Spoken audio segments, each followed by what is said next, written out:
Hello friends, my name is Michelle Fondin and I'm an author and speaker. I'm in a little weird environment. I'm not in a cage. I'm actually on top of my kids' trampoline. This was their trampoline for many years.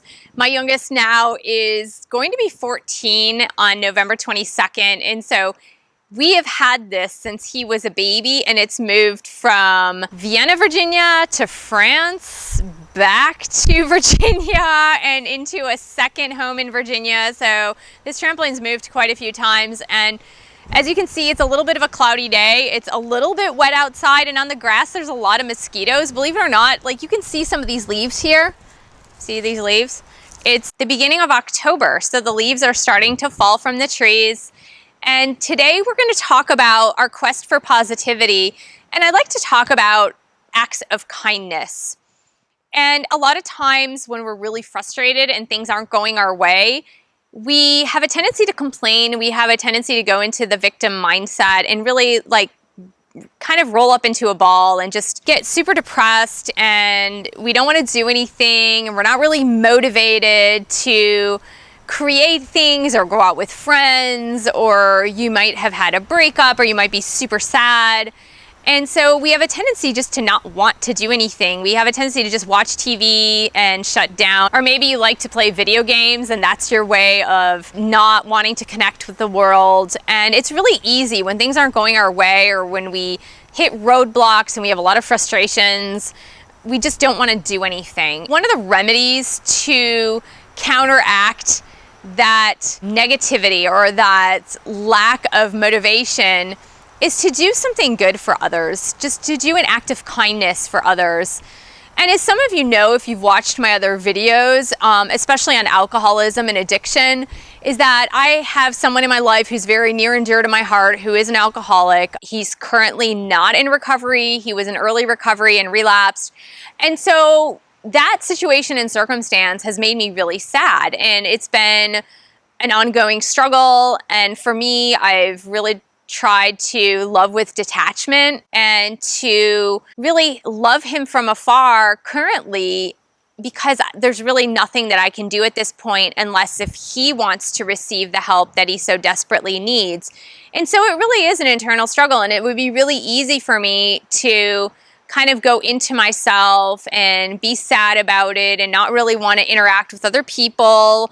And I know for you, perhaps, maybe you have a boyfriend or girlfriend or husband or wife that you're not getting along with currently, or there's some bigger issue, or maybe you're just, you've got some troubles at work, but it can be so easy to just sit in front of the TV and not want to do anything and not really want to go out and not exercise. Especially exercise is so important when you're not feeling great emotionally, is to exercise, do some meditation, do some yoga, do some walking outdoors, really communing with nature. I'll just share with you one of the things that I did as a random act of kindness, and I'm not saying this to make myself look good. I'm just giving you guys ideas as to what you can do if the situation is bad, if the situation is not what you want it to be. One of the things that I've personally done is to get closer to my alcoholic loved one is to volunteer at a rehab center. Currently, and it's just super recent, I decided to teach yoga at a rehab center as a volunteer for a business program that I'd love to get into and get a scholarship for. With Tony Robbins, you need to do 40 hours of volunteer work, which I did not realize until I looked at the application.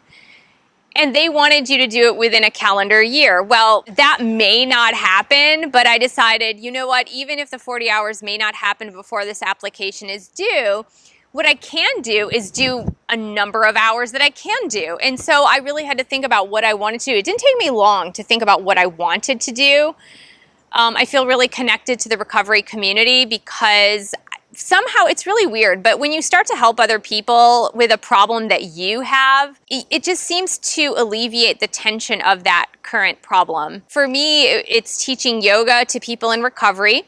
And right now I'm doing it once a week. I'm thinking of taking it up to 2 times a week. It's kind of hard to think of doing just because I teach so many classes during the week already. Plus I have my writing and the videos that I provide for you guys. And so I really have a lot of things on my plate, but it's super rewarding. It's really nice. And somehow it makes me feel closer to my alcoholic loved one because I'm able to give back in a way that I'm not able to give to him. And as much as I really want to help him and I want to try to help him, and I have tried to help him in the past, if somebody doesn't want to receive your help, then you can try to help all you want, but if they're not willing to receive it, it's like giving a gift, right? So if you give a gift to someone and they really don't want it and they give it back, you feel sort of bad, or it's like the wrong thing that you bought, but you feel sort of bad. But you can't help it if they don't want it, right? Or if they wanted something different. You can't really control that or help that. In order for me to do a random act of kindness, like I felt that I needed to give back to the recovery community in some way. And in some ways I've done that through my videos, through my step study. I've done the step study of the 12 steps of AA and Al-Anon. By writing my book about alcoholism and addiction for people who love an alcoholic or addict, or maybe it's like your kid or your family member or something. Like, it's not always a boyfriend or girlfriend, husband or wife. It could certainly be your child or your mother or someone who's really close to you. In writing my book, it was really cathartic as well, because I felt like I was helping other people that were in my situation and circumstance by doing the act of kindness. But physical act of kindness is really nice, like connecting with the community. Connecting with the recovery community for me has made a huge difference. And it's, like I said, it's only been a short time. I felt this last time especially, like the first time felt really good, this time especially it felt super good. And I felt that I wasn't so sad anymore. I felt like, yeah, I'm still sad about the person in my life who's an alcoholic, who I really love and care about, and I really wish he would get help, but it made me feel less sad, because I know that help is possible and that these people are getting help, and it really put things in perspective. And it put things into perspective as what I can do to help. So if you're really sad in your quest for positivity, look for random acts of kindness that you can do to help others, and just reach outside of yourself, because literally it's impossible to be depressed when you're helping somebody else. When you see some genuine need, when you see someone who has a genuine need, so it could be someone in poverty, it could be someone in anguish, it could just be a new neighbor that moved in and they need help moving some furniture upstairs. It could be a child that needs some help learning how to read, or maybe you're a really good reader, or maybe you're a good writer and you can help someone with their English. And there's a lot of things, there's a lot of people in need out there, and it really takes you out of your own selfishness and your own little personal bubble, because a lot of times when we're hurting, we can stay in our own little personal bubble and we're like, nothing else matters, just my pain. My pain is all that matters, because I'm in so much pain right now, and I'm sad and I'm upset, and why did this person do this to me, and why am I in this circumstance or this situation? It doesn't make sense to me. There's a lot of negativity in that mindset, and there's a lot of roadblocks in that mindset too, because you can't get out of your own head. You can't get out of your own self in order to move forward with your life and be happy and do service to others and do service to God. So let's think about this week. Let's think about some random acts of kindness that you can do to others to really pay it forward and to get out of your own misery, get out of your own head. Actually, one of my favorite gurus, Tony Robbins, says, when you're in your head, you're dead. And it's hard to think of the reference that he said that to, but he was just saying, like, get out of your mind, get out of your head. Because if you're in your head, you're dead. You're just not moving forward. You're not moving beyond. You're just sort of sitting there stagnant and you're not growing.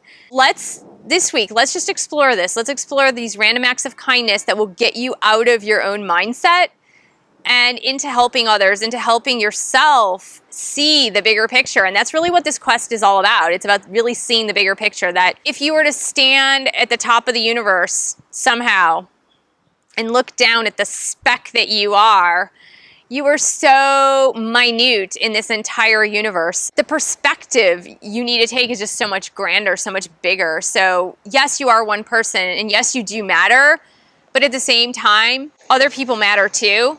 And so if you can reach out and help others, then your reach into the entire universe is going to be much larger, much bigger. So thanks for joining me on our quest for positivity, and I'll see you in the next video.